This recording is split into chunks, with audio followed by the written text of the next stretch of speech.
Hi Leo, welcome to your weekly ahead taroscope with me, Raphael from Reydiant Reality. It's an absolute pleasure to have you. Thank you so much for being here. Thank you so much for joining me. If you haven't already, please don't forget to like, share and hit that subscribe button. If you are already a continued subby, thank you so much for all of your support. It truly means the world. So if you would like to book a personal tarot reading with me, you can do so on the website address below. And at the moment, I currently have a couple of sales on. I've got £20 off of the Astro Mandala. I've got £20 off the 12 months ahead in focus, and I will no longer be doing 30-minute readings as of the 31st of January. So if you want to book one in, it doesn't have to be in January, but it does have to be booked before the 31st. There's £5 off of them. Get in now before it goes. So with that said, I would like to bless all of my decks of cards with all forms of love, light, peace, prosperity and abundance, and I pray that the messages that come through are ultimately clear and concise and they help you on your path to your highest vibrational good. So my ascendant brothers and sisters, because I am a Leo ascendant, as many of you know by now, let's see, what are we letting go of, releasing or removing from our lives this week? And this week we get the 10 of Cups. Okay, this is great. So when we talk about something that we're releasing and we get a card like this, the 10 of Cups is about achievement, accomplishment and attainment. This feels to me, it's almost like we're opening up. We're giving, it's like you're saying to the universe, I'm not going to give you a bottleneck. I'm not going to say to you, this is what I have to have and it has to be in this specific packaging and look like this. When you open it up and say, you know what, bring me this or something better, you allow for the universe to bring you what is right for you in the right time and in the right space. The 10 of Cups is a beautiful card. There's nothing, it doesn't have any negative associations. It can't, because it's one of the brightest, happiest cards in the deck. It's about ultimate wish fulfillment. And when I see this as what we're letting go of, it really feels to me like you're saying, you know what, universe, this is what I want. So rather than saying, right, I want a house that looks like this and it has to have that fence and it has to be number this and and all of these stipulations, how about just saying, you know what, bring me a house that's going to love me, that I'll be happy and at home at and at peace with. And then the universe can suddenly say, right, okay, well, I don't have to make you wait 10, 15 years for that. I can just bring you that now in the form of this. It really feels like we're opening up what we're about to manifest. I love this because, you know, it's got some kind of manifestation all about it. And even though it's something that we're letting go of, it really feels like we're letting go of the expectation of what it should be and being open to what it could be.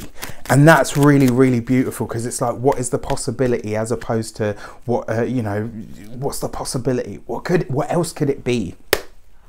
So what is at the heart or the meat of the matter, or what are we working on now? And this week we've got the Hermit card. So taking time out, taking time to rest. This is really delving inside yourself. You know, if you're letting go of this need to have a clear idea, you know, to have a clear idea and clear control of everything, suddenly you say to yourself, right, okay, well, if I'm not spending all that energy focused on this one thing, and that's kind of ticking away nicely, I can take more time to delve into myself, to look at my health regime. Am I looking after myself? Am I eating right? Am I feeding myself well?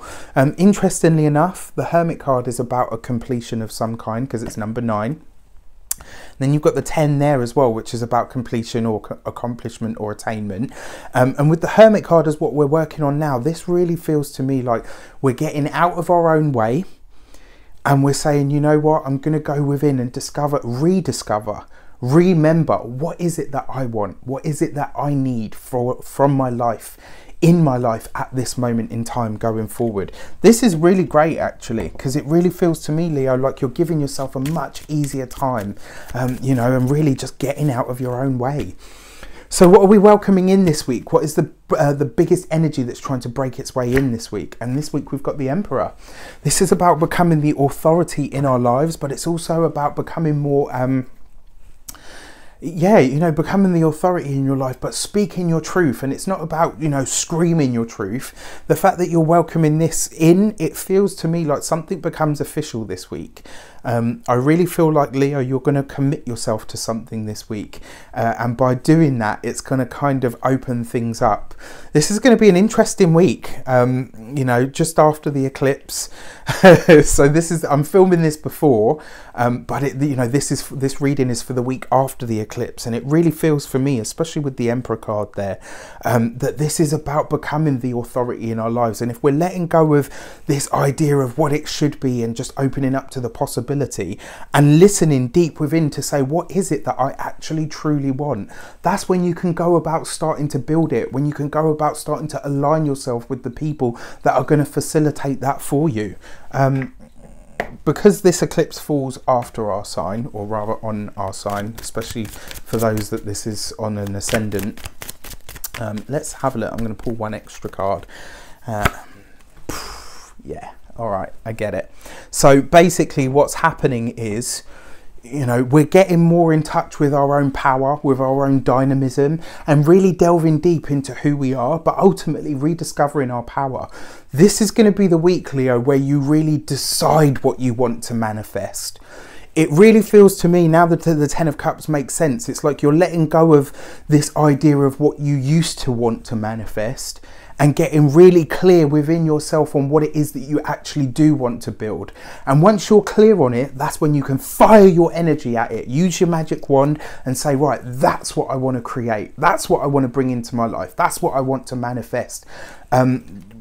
Brilliant, powerful, dynamic, amazing. I'm very, very happy with that, because it kind of suggests to me, like I said, not only are we getting out of our own way, not only are we saying to the universe, I'm open to actually better than what I can envision for myself, and I trust that you can bring me that, but we're also saying, you know what, what I used to want for my life has actually evolved now. And we're really listening deeply to ourselves in order to discover what that actually is. And once we know what it is, that's when we can truly go for it.